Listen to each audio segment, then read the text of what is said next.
Bon, parlons d'un gros morceau sur l'autisme, les rituels et les routines. Du coup, c'est quoi ces rituels et routines ? Eh bien, ce sont des rituels et des routines. Bon, ok, j'arrête de faire le con. Pour commencer, c'est quoi la différence entre un rituel et une routine ?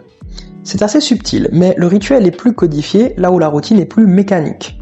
Par exemple, marquer un dernier shoot au basket avant de partir du terrain, se retrouver entre amis ou en famille pour des occasions particulières, participer ou assister régulièrement à des cérémonies religieuses ou culturelles, c'est du rituel. Se lever aux mêmes heures, prendre son déjeuner, se laver, prendre son train ou trier ses emails, on est dans la routine. Comme vous le voyez, c'est une frontière assez fine. Mais ce qu'il faut retenir, c'est que le rituel est plus émotionnel, là où la routine est plus axée fonctionnement. On remarque aussi qu'on peut avoir des rituels et routines pour globalement tout et n'importe quoi. Du coup, vous pourriez me dire que des rituels et routines, on en a tous. En quoi ça change quand on est autiste ? Ce qui change, c'est qu'elles sont très importantes dans le fonctionnement des personnes autistes. C'est notamment ces routines et rituels qui nous aident à réguler notre anxiété. Car oui, malheureusement, nous sommes nombreux à être rapidement anxieux ou à avoir un trouble anxieux généralisé. Forcément, pouvoir, grâce aux routines et rituels, anticiper certains moments où l'on sait que l'on risque d'être plus anxieux, c'est une aide. Pour illustrer, disons que pour vous, prendre les transports en commun est très anxiogène. Mais vous devez les prendre pour aller à votre travail. Si vous prenez toujours le même train à la même heure, et que au besoin vous avez un casque, des boules caisses ou des fils pour réguler vos stimuli sensoriels, et que vous savez également qu'à l'avant ou à l'arrière du quai, il y a moins de monde. Ça peut vous permettre d'aborder cette situation stressante de manière plus sereine. Après, le problème des trains, c'est qu'ils peuvent avoir du retard. Mais on va y revenir. L'autre aspect où les rituels et routines nous aident, c'est la gestion de l'énergie. Pour nous, les interactions sociales sont très énergivores. Donc forcément, pouvoir anticiper, grâce aux rituels et routines, des moments qui vont être plus énergivores pour nous, ça nous aide. Sur le même principe, il y a aussi l'aspect hypersensibilité sensorielle. Pouvoir prévoir les moments où l'on va être confronté à plus de stimuli, ça aide à être plus serein.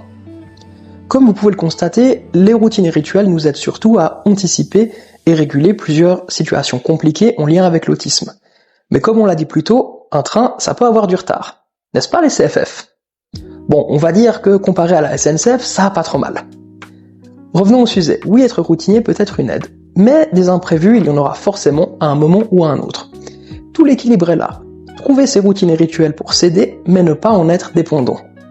Du coup, on fait comment ? Tout d'abord, petit rappel rituel. L'autisme, c'est large, donc évidemment, ce qui fonctionne pour quelqu'un ne va pas nécessairement fonctionner pour quelqu'un d'autre. Toutefois, voici quelques pistes. Prévoir l'imprévu. Oui, je sais, tourner comme ça sonne contradictoire. Mais si par exemple vous organisez votre journée sur un tableau Excel, y ajouter une case imprévue peut peut-être vous aider à aborder cette éventualité plus sereinement. D'autant si vous savez qu'une activité ou une tâche risque de contenir des imprévus. Ensuite, avoir un plan B. Ça peut également être très pratique. Reprenons l'exemple du train. Avoir une correspondance prédéfinie, c'est bien. Mais en prévoir une deuxième au cas où la première serait supprimée ou aurait trop de retard, vous permettra sans doute d'aborder cette éventualité plus sereinement. On prend l'exemple du train, mais globalement on peut l'appliquer à plein d'autres sujets. Par contre, attention à ne pas trop se surcharger mentalement en scénario et hypothèses.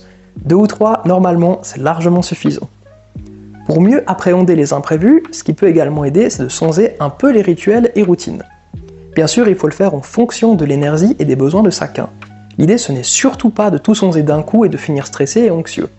Mais changer des petites choses à sa routine, comme par exemple changer de chemin pour aller au travail, peuvent aider à être plus habitué au changement, et donc à être moins stressé en cas de changement soudain. En conclusion, les routines et rituels sont importants pour de nombreux autistes. Il est important de les respecter et de les prendre au sérieux. Toutefois, il ne faut pas en devenir dépendant.